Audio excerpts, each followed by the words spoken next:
প্রিয় দর্শক, বাংলাদেশের চিনি কলগুলো, এখানে বাংলাদেশের আখে তৈরি হতো চিনি এবং অনেকটা বাংলাদেশের চাহিদা পূরণে তারা কিন্তু সক্ষম ছিল, কিন্তু বিভিন্ন ভাবে অবহেলার কারণে এবং এই চিনি কলগুলোতে বিভিন্ন ধরনের আন্দোলন এবং দুর্নীতির কারণে আমরা দেখতে পেয়েছি যে এক এক করে কিন্তু চিনি কলগুলো বন্ধ হয়ে গিয়েছিল এবং বাংলাদেশ পুরোপুরি ভাবে নির্ভরশীল হয়ে পড়ে ভারতের উপর এবং বিভিন্ন রাষ্ট্র থেকে তারা কিন্তু চিনি আমদানি করতে থাকে। প্রিয় দর্শক, এবং এই অবস্থা থেকে উত্তরণের জন্য আবার কিন্তু চিনি কলগুলো চালু করার সিদ্ধান্ত নিয়েছে এবং 9টি চিনি কল চালু করার ঘোষণা দিয়েছে।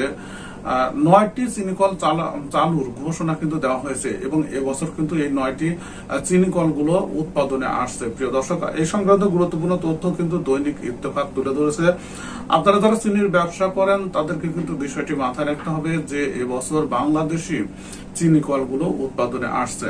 এখানে বলা হয়েছে যে উৎপাদনে যাচ্ছে রাষ্ট্রায়ত্ত 9টি চিনি কল এবং নিউজটি প্রকাশ হয়েছে 12 নভেম্বর। প্রিয় দর্শক, এখানে বলা হয়েছে যে উৎপাদন শুরু করতে যাচ্ছে রাষ্ট্রায়ত্ত 9টি চিনি কল। আগামী 15 নভেম্বর আখ মাড়াই ও চিনি উৎপাদনে যাবে নর্থ বেঙ্গল চিনি কল লিমিটেড। পর্যায়ক্রমে বাকি 8টি চিনি কল উৎপাদন শুরু করবে।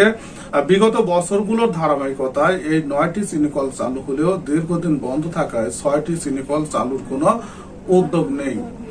তার মানে এখানে আমরা দেখতে পাচ্ছি যে 9টি কিন্তু চালু হচ্ছে, উৎপাদনে আসছে এবং বন্ধ রয়েছে 6টি, সেগুলো কিন্তু চালুর কোনো উদ্যোগে নেওয়া হচ্ছে না। বলা হচ্ছে যে গতকাল সোমবার শিল্প মন্ত্রণালয় এক গেজেট প্রকাশের মাধ্যমে চিনি কলগুলো চালুর তারিখ ঘোষণা করে।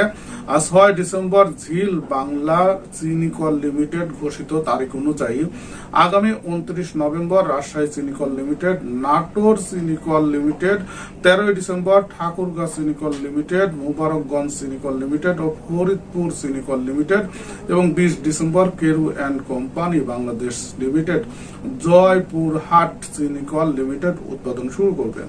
এবং এখানে গুরুত্বপূর্ণ তথ্য তুলে ধরা হয়েছে যে বাংলাদেশ চিনি ও খাদ্য শিল্প কর্পোরেশনের অর্থাৎ বিএসএফআইসি অধীনে মোট 15টি চিনি কল রয়েছে।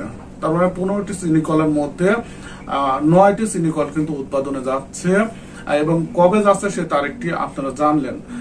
এবং বলা হচ্ছে যে বন্ধ যেগুলো রয়েছে কুষ্টিয়া চিনি কল লিমিটেড, পঞ্চগড় চিনি কল লিমিটেড, পাবনা চিনি কল লিমিটেড, রংপুর চিনি কল লিমিটেড, শ্যামপুর চিনি কল লিমিটেড ও সেতাবগঞ্জ চিনি কল লিমিটেড।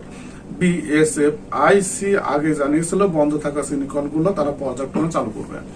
তার মানে যে চিনি কলগুলো বন্ধ আছে এটি কিন্তু জটিলতা কাটিয়ে খুব তাড়াতাড়ি উৎপাদনে আসবে এবং এর সঙ্গে যারা চাকরি করছিল আর যারা চাকরি হারিয়েছে তারাও কিন্তু একটা সুদিন অপেক্ষা করছে। তবে এখানে বড় ধরনের একটা সিন্ডিকেট ছিল এবং নিয়োগ বাণিজ্য বিভিন্ন ধরনের অর্থ আত্মসাৎ এই সব মিলে কিন্তু একটা জগা খিচুড়ি অবস্থা ছিল এখানে।